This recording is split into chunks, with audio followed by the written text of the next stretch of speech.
G'day. Haas team principal Guenther Steiner is a certified F1 star thanks largely to Drive to Survive. His colourful language and honest thoughts have seen him gather a huge following on social media and also at the track. Allow me to share my thoughts and observations on this rather unique and larger-than-life F1 personality in 8 seconds' time.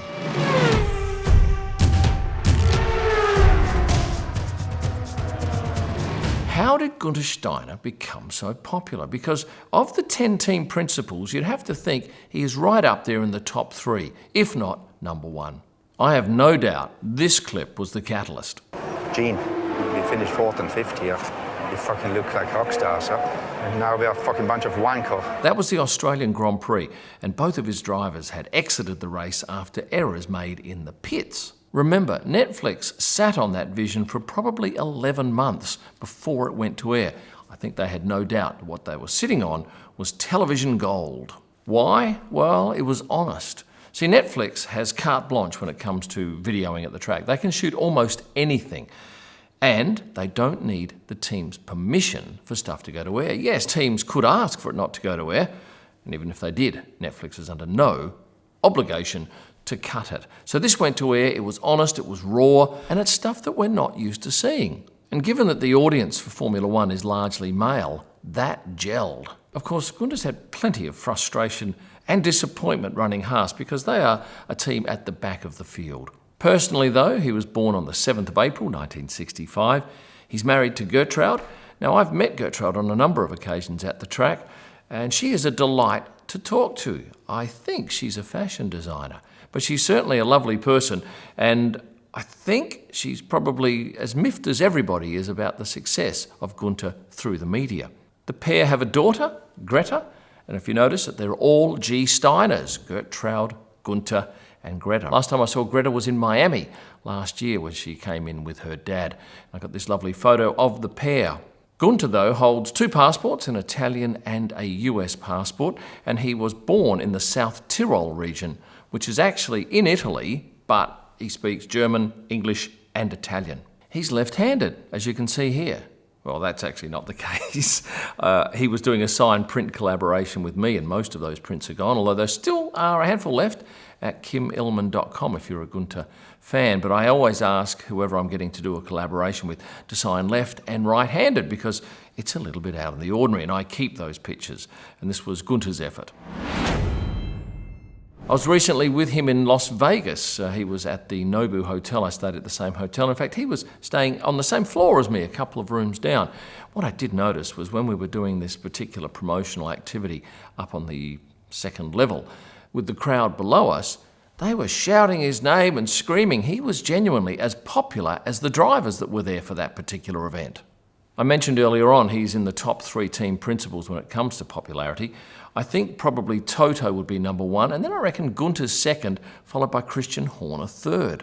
Career-wise, how did he get a start? Well, he was a mechanic going back many years ago, working in rally for his early years. He was headhunted by this man, Niki Lauda, to work at Jaguar F1. When Red Bull bought the team back in 2004, Guenther remained. In 2005, he became the technical director at Red Bull, working with Christian Horner, before he departed in 2008. It was then that he moved to the United States, and he is based in North Carolina, not too far from where the Haas factory is. He joined Gene Haas in 2014, and he's been the head of Haas F1 since 2016, when they entered the sport. One thing I noticed about Guenther is he's not frightened to stop in the paddock and chat at length to people. I often see him chatting to his drivers, walking with his drivers. Here he is on the steps of the Haas Hospitality Suite in Bahrain earlier this year. Gets on well with Kimi, and I've rarely seen Kimi stop in the paddock, but he did on this particular occasion at Spa for, I'm guessing, a few minutes. Having mentioned earlier on that clip that really put him on the map was that one from Australia in 2018. This is the other clip that gelled with the public. He does not fox smash my door. Tell him that. In that instance, he was wearing a radio microphone, and maybe he didn't even realise he still had it on and the fact that they were still recording. But it's gold for television, and that series has really brought him immense popularity. I photograph him often, and I like the character that he has in his face, his furrowed brow, and recently I asked him to do a portrait at, where was it? Saudi Arabia. I got this particular lens, which is rather interesting. And he said, yeah, sure. And he stood out in the paddock for 20 seconds while I shot him. And I find him to be very open with the media. Pretty much anybody who wants an interview gets one. Here's the first picture I took of him back in 2017, and this is my most recent. One of the most memorable photos I have of him is this one back in 2021 at Silverstone. He was coming from the car park into the track, and he saw me shooting low, and he actually bent down and put his face right in my camera, which I thought was great. In fact, I asked him to do a version of that again when I decided to do that sign print collaboration. I thought, that's the picture I want again. But in the end, I went with this particular picture. Did you know he's releasing a book this year? A play on words with regards to Drive to Survive. It'll be out mid-year, I believe. And my aim is to get a copy of that book and for one of my YouTube videos, sit in a leather chair in front of a fire and read passages from it to you. He heads up the only US-based team, and you'd think that would get him a huge following in the US. And I think that's very much the case. Of course, Doralton is a US-based company that owns Williams, and McLaren has a strong US support base because of the fact that they have an IndyCar team. But certainly being the only US-based team has meant that the company has developed quite a following in that country, and as the sport continues to grow, you'd think a lot more people will come on board and get behind Haas. Back to Guenther and the media, he pretty much does anything asked of him, although he did have an issue last year with Sky Germany. Because Mick Schumacher had a contract with Sky Germany, that TV network were less than kind in some of their comments about Haas. And in the end, I think it got the better of Guenther, and he just said for a while, no interviews for Sky Germany. Did you see him in the Aldi campaign?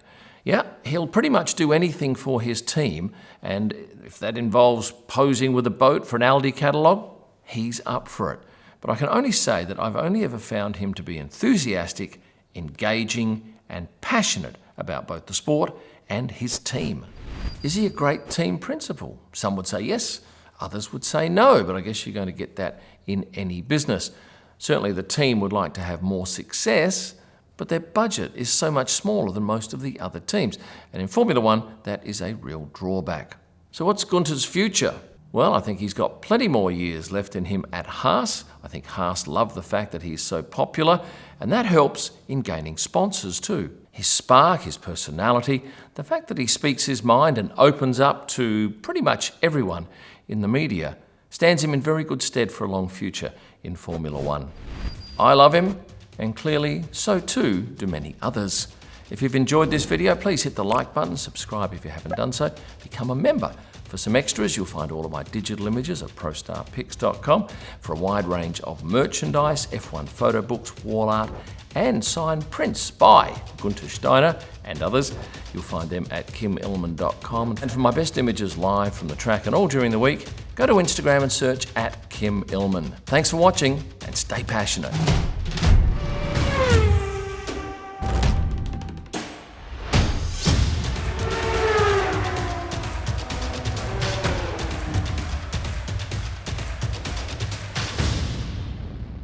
Spark, his demeanor. Jesus. Oh, Todd, I'm recording!